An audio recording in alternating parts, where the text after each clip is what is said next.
Fee reimbursement బకాయిలు విడుదల చేయకుండా కూటమి ప్రభుత్వం తమను రోడ్డున పడేసిందని మండిపడ్డారు విద్యార్థులు. కావలి మాజీ ఎమ్మెల్యే రామిరెడ్డి ప్రతాప్ కుమార్ రెడ్డి ఆధ్వర్యంలో చేపట్టిన యువత పోరుకు విద్యార్థులు భారీ ఎత్తున తరలివచ్చారు. వైఎస్ జగన్ హయాంలో తమకు ఏ సమస్యలు లేవని, కూటమి ప్రభుత్వం వచ్చాక ఎన్నో ఇబ్బందులు పడుతున్నామని విద్యార్థులు ఆవేదన వ్యక్తం చేశారు. ఇదే అంశానికి సంబంధించి మరింత సమాచారాన్ని నెల్లూరు వీఆర్సీ సెంటర్ నుంచి మా ప్రతినిధి వెంకట్ అందిస్తారు. వైఎస్ఆర్ కాంగ్రెస్ పార్టీ ఇచ్చిన పిలుపుతో దాదాపు వందల వేల మంది విద్యార్థులు నిరుద్యోగులు రోడ్డెక్కారు. ప్రభుత్వానికి వ్యతిరేకంగా నినాదాలు చేస్తున్నారు. సమస్యలు ఏంటి అసలు? నేను first of all RSR engineering college లో బీటెక్ థర్డ్ ఇయర్ చదువుతున్నాను.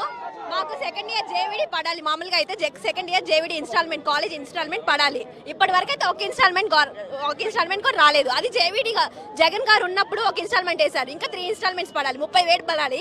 కాలేజ్ వాళ్ళు మాత్రం మమ్మల్ని అడుగుతున్నారు కట్టండి అనేసి. ఇప్పుడు మేము 30,000 మా చేతి కట్టాము. ఆ 30,000 మాకు కావాలి. మేము ఒక నిరుపేద అంటే యావరేజ్ మిడిల్ క్లాస్ నుంచి వచ్చాము. మాకు ఆ 30,000 మాకు రిటర్న్ ఇస్తే మేము అదే కోరుకుంటున్నాము. ఇప్పటికి ఆయన ప్రభుత్వంలోకి వచ్చాక చంద్రబాబు నాయుడు గారు ఇప్పుడు ఇన్స్టాల్మెంట్ కూడా ఇంకా వేయలేదు. మాకు జేవిడి రావాలని మేము కోరుకుంటున్నాం. అందుకని చెప్తారు ప్రభుత్వానికి సంబంధించి మీకు ఇంతవరకు కూడా ఏదైతే ఫీజు రింబర్స్మెంట్ ఇంతవరకు రాలేదు, దీనిపైన ఏం చెప్తారు?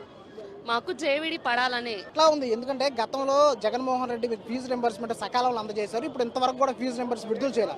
సో మీరు ఎలాంటి ఇబ్బందులు పడుతున్నారు? మీ ఫ్యామిలీ ఎలాంటి ఇబ్బందులు పడుతున్నారు? యాక్చువల్గా సార్ ఉన్నప్పుడు అయితే ఎలాంటి ఇబ్బంది లేదు సార్. కాలేజ్ నుంచి అంటే అమ్మఒడి ద్వారా ఎలా పడుతున్నాయో మదర్ అకౌంట్కి పడుతున్నాయి. మేము కట్టేసుకుంటున్నాము ఎలాగోలా తెచ్చుకొని.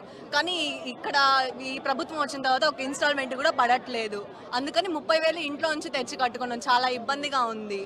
సో దానివల్ల అడగడానికి కోసం వచ్చాము. సో మొత్తంగా తమ సమస్యలు పరిష్కరించేంత వరకు ప్రభుత్వానికి వ్యతిరేకంగా ఆందోళన చేస్తూనే ఉంటామని విద్యార్థులు పెద్ద ఎత్తున చెప్తున్న పరిస్థితి కనిపిస్తుంది. కెమెరామెన్ భద్రత వెంకట్, సాక్షి టీవీ, నెల్లూరు నుంచి.